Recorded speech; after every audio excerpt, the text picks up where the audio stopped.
Bonjour, le reflux gastro-œsophagène, c'est la remontée du contenu gastrique de l'estomac vers l'œsophage. En d'autres termes, c'est le sens contraire de la digestion. La digestion se fait de la bouche, de l'œsophage et de l'estomac. Alors cette remontée liquide s'accompagne de plusieurs symptomatologies. Il y en a qui appellent l'indigestion, il y en a qui appellent le brûlure. De toute façon, dans cette vidéo, je vais partager avec vous les remèdes naturels qui vont vous permettre de vous débarrasser de cette. Le contenu de l'estomac est essentiellement acide. Cette acidité va permettre à l'estomac de faciliter son travail de digestion, de cassage, de brassage des aliments et leur passage dans l'intestin. Donc, ce contenu acide, pour une raison ou pour une autre, va remonter dans l'œsophage. Pourquoi ça remonte dans l'œsophage?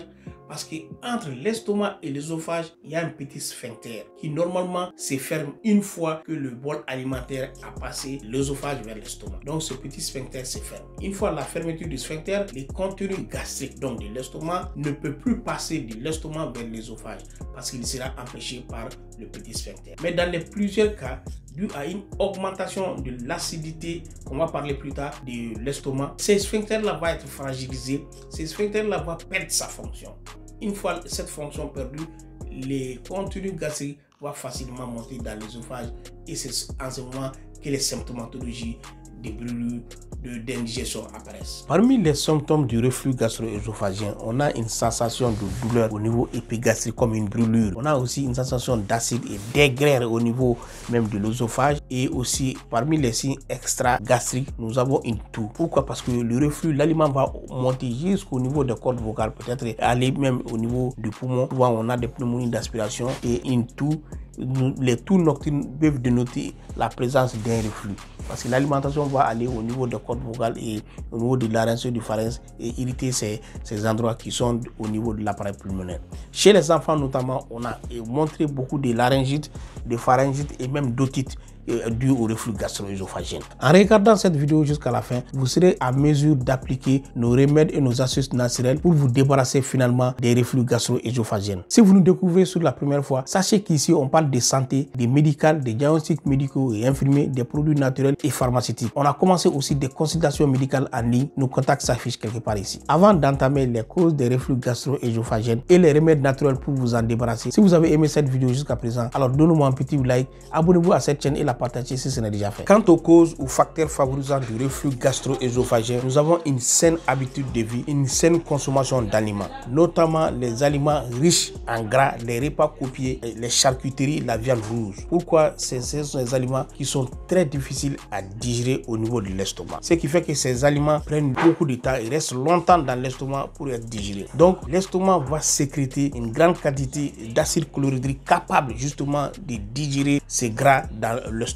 Donc une hypersécrétion d'acide chlorhydrique va entraîner effectivement un reflux parce que l'excès d'acide chlorhydrique va remonter vers l'œsophage et même l'excès d'aliments, au lieu de passer directement à travers la digestion dans l'intestin, va essayer de remonter au niveau de l'œsophage pour créer d'autres reflux gastro-œsophagiens. Il y a d'autres aliments comme les épices qui vont entraîner une irritation au niveau de la muqueuse gastrique. Donc les épices, en plus des épices, nous avons le café qui a été incriminé, qui entraîne une irritation au niveau de la muqueuse gastrique. Le café, le thé et finalement le chocolat qui ont été incriminés pour être la cause du reflux gastro-œsophagien, notamment les boissons gazeuses et qui vont entraîner des ballonnements et qui sont incriminées aussi des causes de reflux gastro-œsophagien. Toujours dans le domaine des saines habitudes de vie, l'obésité aussi est incriminée. Pour la simple raison parce que quand on a un estomac qui a un certain volume, cela va nécessairement entraîner une pression au niveau de l'œsophage. Donc les aliments vont remonter finalement pour créer un reflux. L'obésité a été incriminée et aussi la grossesse. Les reflux pendant la grossesse est très important. Les femmes enceintes, parce que justement dû au volume de l'estomac, du ventre, ça va faire une pression au niveau de l'œsophage et les aliments vont essayer, au lieu de descendre pour faire la digestion, vont essayer de remonter.